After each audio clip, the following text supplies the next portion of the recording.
Halo, perkenalkan, saya Jiwi Handoko, mahasiswa Universitas Paramadhewa, program studi Manajemen Sumber Daya Perairan.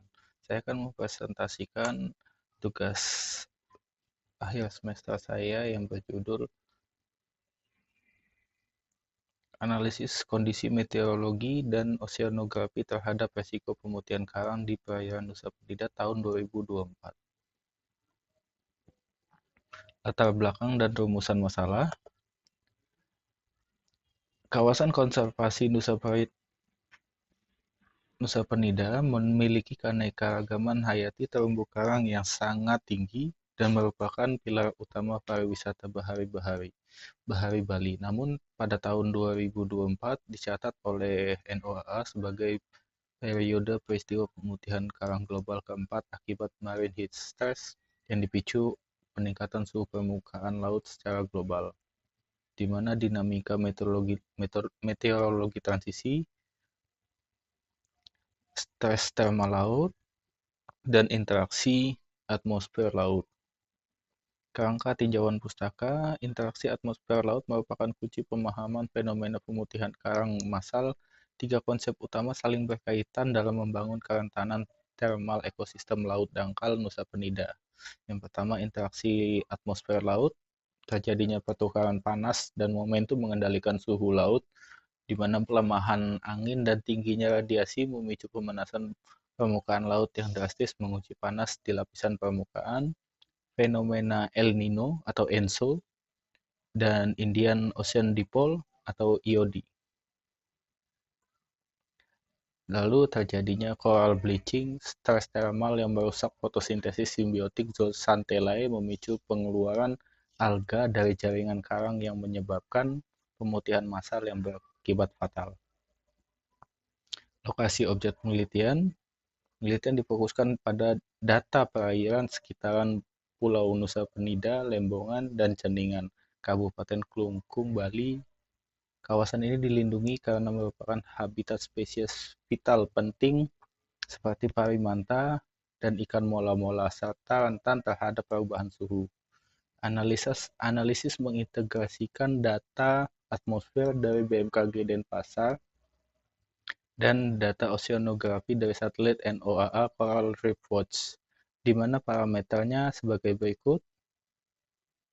Dengan menggunakan metode analisis deskriptif kuantitatif dengan analisis literatur untuk merumuskan keterkaitan atmosfer laut, fluktuasi suhu udara, dan estimasi sea surface temperature 2024, di mana meningkat sejak Juli sampai November, dan seperti dilihat di grafik, ada peningkatan tajam di November dan penurunan di Desember. Dinamika pelemahan angin dan lonjakan hujan. Angin monsun timur yang kuat pada Juli sebanyak 3,05 meter per second, lalu melemah di November. Pelemahan ini menghentikan pencampuran vertikal massa air laut. Seperti di grafik yang tertera adalah curah hujan dari Juli, Agustus, Oktober, November, Desember, di mana kecepatan angin Juli itu ada di 3,08 meter per second, lalu menurun di November 2,1 meter per second. Risiko tekanan thermal oceanographic NOAA, bleaching alert level 2, di mana risiko mortalitas karang tinggi.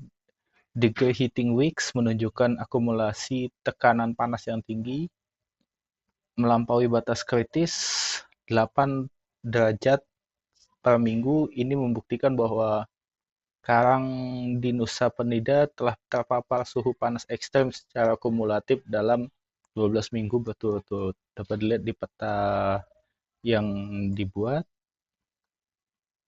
Pembahasan dan korelasi atmosfer laut, interaksi kompleks dinamika atmosfer lokal dan respon oceanografi menciptakan kondisi ideal untuk pemutihan karang massal di perairan Nusa Penida selama periode transisi musim 2024.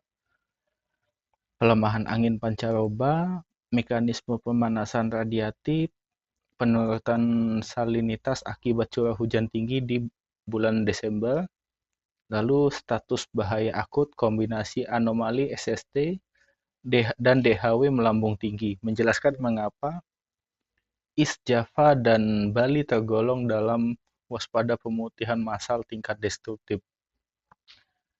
Rekomendasi strategi mitigasi dan adaptasi, terdapat 3 pilar yang dirumuskan untuk kawasan konservasi Nusa Penida.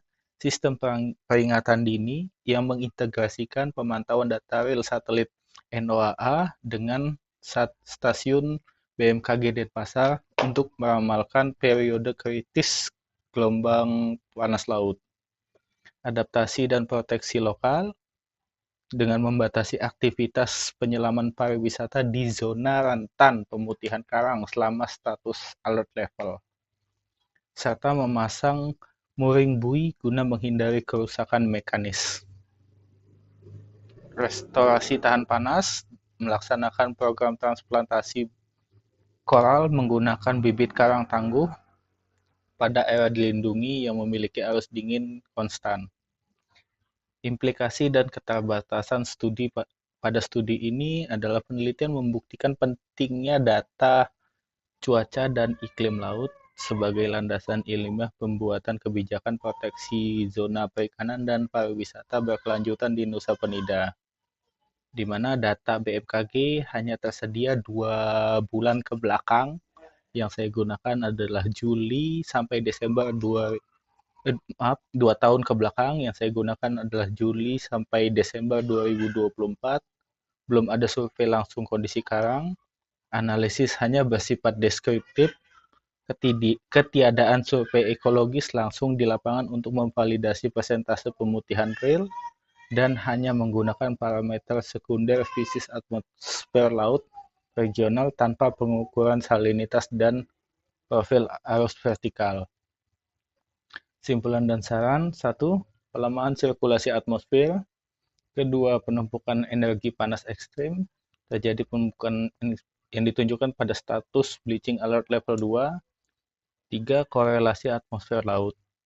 Saran dan rekomendasi: pemerintah daerah dan pengelola KKP atau kawasan konservasi perairan disarankan memasang sensor suhu laut atau in situ logger di perairan Nusa Penida. Akses historis data BMKG online perlu dipermudah guna mendukung riset kelautan mahasiswa. Perlu survei kolaboratif. Dan terima kasih, saya Jimmy Handoko dari Universitas Paramadhewa mengucapkan terima kasih. Sampai jumpa.